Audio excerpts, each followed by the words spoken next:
Next, a look at the ever-growing global search for energy. Oil prices rose to nearly $100 a barrel today amid concern over tensions and violence in Iraq and Syria and the possible disruption of oil supplies. The hunt for untapped reserves and other sources of energy is the subject of a new book. Jeffrey Brown has our conversation. New drilling platforms in South America, a contentious pipeline through the heartland of the U.S., the enormous demand for automobiles in China. They're all part of the changing world of energy around the globe and the worries over its environmental impact on the planet. Author and analyst Daniel Yergin tackled the history of oil in 1991 in his Pulitzer Prize-winning book, The Prize. Now he's updated the story and widened the lens further in a new book, The Quest: Energy, Security, and the Remaking of the Modern World. Yergin is chairman of IHS Cambridge Energy Research Associates, which does consulting work for the industry. He's also served on government panels looking into energy use, and he joins us now, and welcome. Thank you.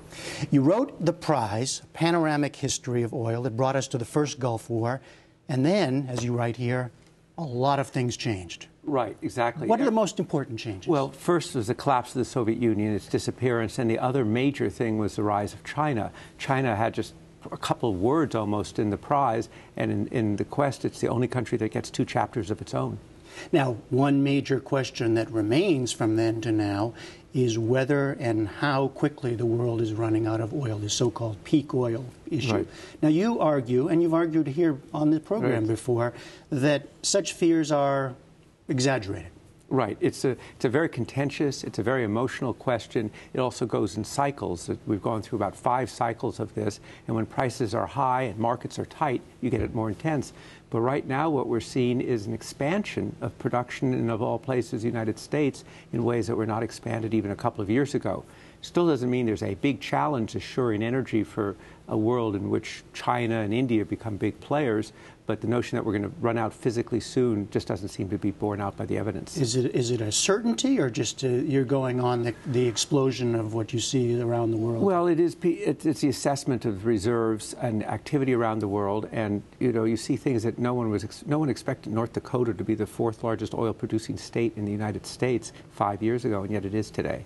Now, these new sources of oil, they're often not easy to get to extract. They raise a whole lot of other new challenges, well, right? Including the challenge of price, because they're not cheap, and so it kind of puts a higher floor under the price.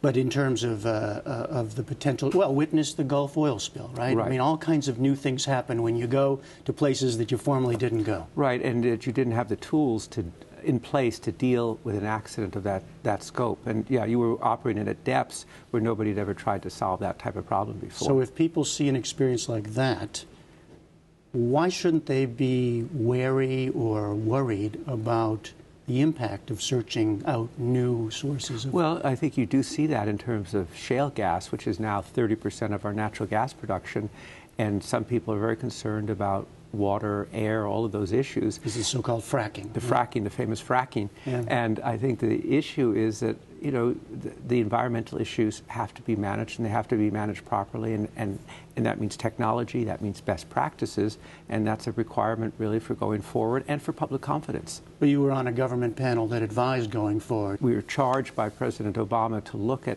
how to manage the environmental issues around that, and we've had 20 recommendations that we've come up with as a result of our study that we think would mean that you could go forward on a sound environmental basis with transparency, disclosure, all those things you need, and have the benefit of this resource for the country. But is there evidence that can happen? That the industry looks at what it does with transparency, that the government regulates? Again, I'm going back to for the average person thinking about what happened in the Gulf. Well, that is, and I think that casts a shadow over everything in the energy arena, and thus the issue of public confidence and public trust becomes all the more important. Disclosure is happening because people want to know what are the chemicals that are used in the fracking. And a very important role is state regulation, which most people don't realize, but it's really the states that regulate oil and gas production. Now, inevitably comes the question of the impact of our energy use on the planet, right, in the form of climate change, something you address here. Is it possible to continue our focus on fossil fuels and still protect the planet? Well, that is, big question. I was going to write one chapter in the book on how did climate change go from being something a few scientists worried about in the 19th century to, as you described it, an overarching question. I ended up writing 6 chapters on it because it's such a fascinating story. And I think it's one of the 3 major themes of the book for which we will see the answers. They will unfold of how to match environmental objectives, including on climate, with the world's need for energy, particularly when, again, you look at what's happening in China, where they sell many more cars every year now than the United States does. Well, so how worried are you? Well, I think it's again, it's a concern and it has to be managed. But I think that it's so much of the book is really about what I call the Great Revolution, about technology and finding technologies that provide answers. We've been doing that for 2.5 centuries, and I don't see why we'll stop. So there's a process that, either some people think we are where we are, but I have a sort of more optimistic frame of mind. And where do you see us going in terms of some of the alternatives, renewables? Well, I think it's interesting. You look back, I talk about the rebirth of renewables because in the 70s and 80s, great enthusiasm. Now you look back, you say those were very immature technologies. A wind turbine today is a much more sophisticated machine than a wind turbine in the 1980s. So I think they've become big businesses. They're still small relative to the overall energy mix, but wind is really kind of part of, it's almost not an alternative. It's now another form of accepted energy. Well, actually, I noticed, one of your areas of optimism here is the whole idea of conservation and increased efficiency. You say we should think of these as actual sources of energy now. We underestimate the impact they're having. Well, just think, we as a country today are twice as energy efficient as we were during the era of the energy crisis. If we weren't, we would really be in trouble. And so the problem is it's not dramatic.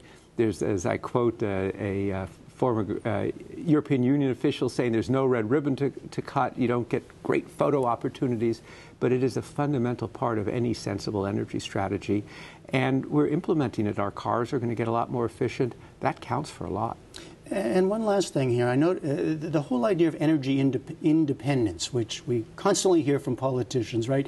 You seem to think that that's not the way to think about it. Well, you quote Churchill on this idea of variety of sources. Yes, we've been having, we could do a litany of presidents saying we could become energy independent, and it doesn't happen. We're part of a global market, but it's really our security that matters, that our economy not be vulnerable, that we're not vulnerable to disruptions. And thus, I think that certainly domestic resources are important, but I think that diversification, just as you diversify your retirement portfolio, a diversified energy portfolio is a really important part of our energy security. All right, we're going to continue this discussion online. I hope people will join us there. For now, Daniel Yergin's new book is The Quest. Thanks very much. Thank you. And a postscript to Jeffrey's conversation. Earlier this month, the Obama administration resumed selling leases for oil and gas drilling in the Gulf of Mexico. BP was among the 20 companies bidding on the first leases in the Gulf since the Deepwater Horizon oil spill. The bids are subject to 3 months of environmental reviews.